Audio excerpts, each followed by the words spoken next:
দুয়েরটা কি বলেছে দেখি, কোশ্চেন নবম শ্রেণী কোষে দেখি 15.1-এ 15.1-এর দুয়েরটা কি বলেছে দেখি। বলছে এই রঙিন যে অংশটা আছে তার ক্ষেত্রফল, তার ভেতরে জায়গাটা কত বের করে। এটা এটা অঙ্ক, শোনো, অঙ্কটাকে কোনো সময় ভাববে না যে বইয়ে অঙ্ক আছে আমাকে করতে হবে, কি একটা ঝামেলার কাজ, কোনো সময় ভাববে। আমরা তো এমনও ভাবতে পারি, আরে আমি এখানে জমি কিনে বাড়ি করেছি, ঠিক আছে, পাশে আর একজন আছে, তাহলে কি করেছে, সে কি করেছে, এইদিকে তার রাস্তা নেওয়ার এইদিকে আর একজন আছে, তাই তো? তাহলে কি করেছে, এদিক দিয়ে মালিক একটা কি করেছে, আমি জমি কিনেছি যার কাছ থেকে, সে একটা কি করেছে, আমাকে এইটুকুনি জমি দিয়েছে, আর এই 3 মিটার চওড়া করে একটা রাস্তা করে দিয়েছে এইখানে যে বসে আছে তার জন্য। অথবা সে নিজেও থাকতে পারে, ঠিক আছে, অথবা আমি এখানে জমি কিনেছি, এখানে মালিকের থাকতে পারে, মালিক এখান থেকে একটা রাস্তা বের করে দিয়েছে, ঠিক, এখান থেকে একটা কী বের করে দিয়েছে, রাস্তা বের করে দিয়েছে। তাহলে এরকমও তো হতে পারে যে আমার রাস্তায় আমার একটা ইট, আমার এরকম একটা আয়তক্ষেত্র একটা ইট, যদি কোনো একটা এর ক্ষেত্রফলে এত একটা জায়গা লাগে ইট বসাতে, এই ক্ষেত্রফল বিশিষ্ট যে জায়গাটা লাগে সেটা তো ক্ষেত্রফল, এই যে এর মধ্যে যে জায়গাটুকু আছে একটা ইট, এই যে ক্ষেত্রফল বিশিষ্ট এই যে ইটটা, কতগুলি ইট বসাতে হবে আমার এই ক্ষেত্রফল, তাহলে আমাকে কী করতে হবে, এর ক্ষেত্রফল, এর ভেতরে কত জায়গা আছে বের করতে হবে। তাহলে আমার কি, আমার জীবনের সমস্যার সাথে অঙ্ককে তুলনা করব। আমরা যেমন কোনো সমস্যা আছে তাড়াতাড়ি জিনিসটাকে সমাধান করার চেষ্টা করি, অঙ্কও তাই। অঙ্ক সাবজেক্টটাকে ভেবো না যে অঙ্ক কোনো সাবজেক্ট আমাকে পুরে এই করতে হবে ওই করতে হবে। অঙ্ক একটা জীবনের প্রবলেম, তোমার জীবনে চলতে তোমাকে সাহায্য করবে, সব কিছু তোমাকে তাড়াতাড়ি গতিতে, মেশিনের গতিতে করতে সাহায্য করবে।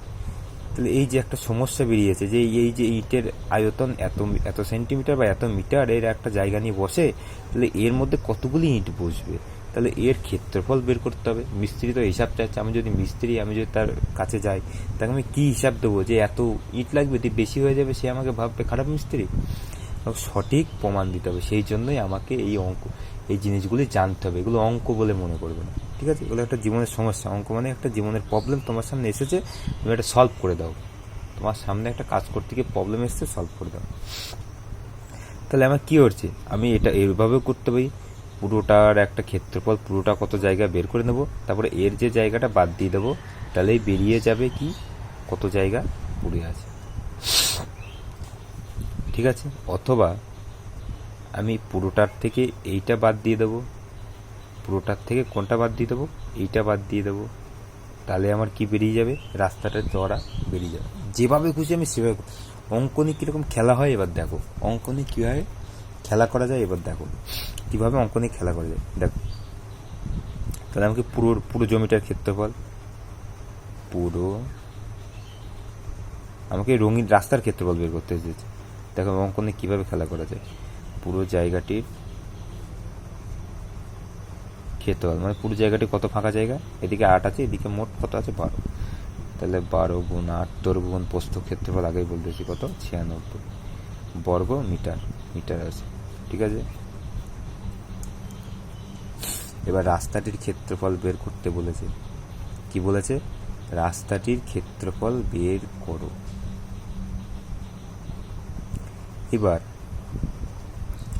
তাহলে আমি কি করি, এইটুকু বের করে নিই, পুরোটার থেকে এইটুকু বের করে নিই, ঠিক আছে, এইটুকু বের করে নিই, পুরোটার থেকে এইটুকু বাদ দিয়ে দেবো, তাই তো আমার কত জায়গা পড়ে আছে বেরিয়ে যাবে।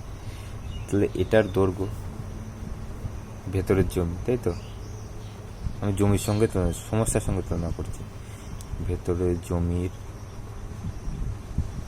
জমির দৈর্ঘ্য কত হবে, এটা কত মিটার চওড়া মনে রাখবে, 3 মিটার চওড়া, যেদিকে যাবে 3, তাহলে পুরোটা যদি 12 থাকে, তাহলে 12 থেকে কত বাদ যাবে, এখানে 3 বাদ যাবে, ঠিক আছে। 12 - 3 সমান কত, 9 মিটার, ঠিক আছে, দৈর্ঘ্য। আর প্রস্থ কত বেরোবে, এদিকে 8 ছিল পুরোটা, আর রাস্তাটা চওড়া কত 3, তাহলে 8 থেকে কত বাদ যাবে, 3 বাদ যাবে, সমান কত 5 মিটার। তাহলে এবার এর ক্ষেত্রফল কত, এদিকে হলো কত, এদিকে হলো 5, এদিকে 3 বাদ গেল, আর এদিকে 12 থেকে 3 বাদ গেলো কত হলো 9, তাহলে 5 × 9 দৈর্ঘ্য ইন্টু প্রস্থ, ক্ষেত্রফল বেরোলো কত বেরিয়ে যাবে, 45 বর্গ মিটার। তাহলে কত বেরোলো, ক্ষেত্রফল সমান 9 দৈর্ঘ্য ইন্টু প্রস্থ সমান 9 ইন্টু 5 সমান সমান 45 বর্গ মিটার। 45 বর্গ মিটার আমার কি ক্ষেত্রফল বেরিয়ে গেল। এবার তাহলে রাস্তার ক্ষেত্রফল কত, ওটাকে ধরো রাস্তায় মনে করি। রাস্তার ক্ষেত্রফল কত বেরোবে, পুরোটা কত বেরোচ্ছে 96, 96 থেকে কত বাদ যাবে 45 বর্গ, দুটোই মিটার আছে, তাহলে কত হবে 5 এর 6, 4 এর 5 9, তাহলে কত আছে রাস্তার ক্ষেত্রফল 51 বর্গ। বুঝতে পেরেছি। এবার রাস্তার ক্ষেত্রফল আমাকে যে এবারে অঙ্ক নিয়ে বললাম না, এবার খেলা করবো। এবার রাস্তার ক্ষেত্রফল দেখো আমি কিভাবে করে ফেলবো, এইটুকু হচ্ছে মেন অঙ্ক। এবার আমার আইডিয়াতে আমি কিভাবে করি, এটুকু আছে আমার 12 দৈর্ঘ্য, ঠিক আছে। তাহলে আমি নিচেরটুকু এই পর্যন্ত কত নিলাম 12 নিয়ে নিলাম, এটুকু কত নিলাম, পুরোটা যেহেতু 12, পুরোটা 12, তাহলে আমি এটুকু কত নিলাম 12 নিয়ে নিলাম, এটুকু কত নিলাম 12 নিয়ে নিলাম, আর এটুকু কত 3, তাহলে পাশে এখানেই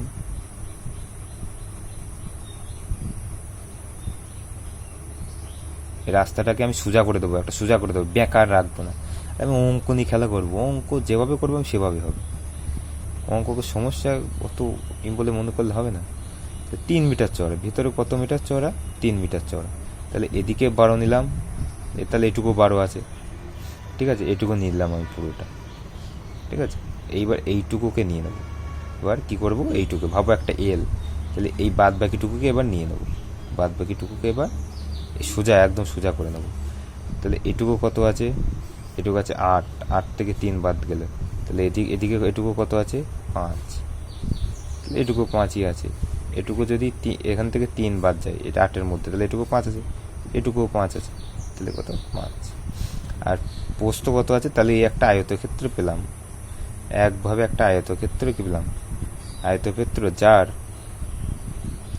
যার কত বলেছে, যার দৈর্ঘ্য বলেছে 12 আর 5 17, যার দৈর্ঘ্য 17 আর প্রস্থ কত, চওড়া কত 3 মিটার, যার দৈর্ঘ্য বলেছে কত 17, চওড়া কত 3 মিটার, চওড়া কত বলেছে 3 মিটার, তাহলে এর ক্ষেত্রফল কত বেরোবে 17 ইন্টু 3 সমান সমান 51 বর্গ মিটার।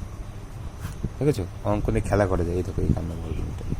আমি যেভাবে অঙ্ক নিয়ে খেলা করবো, অঙ্ক সেভাবে খেলবো, ঠিক আছে।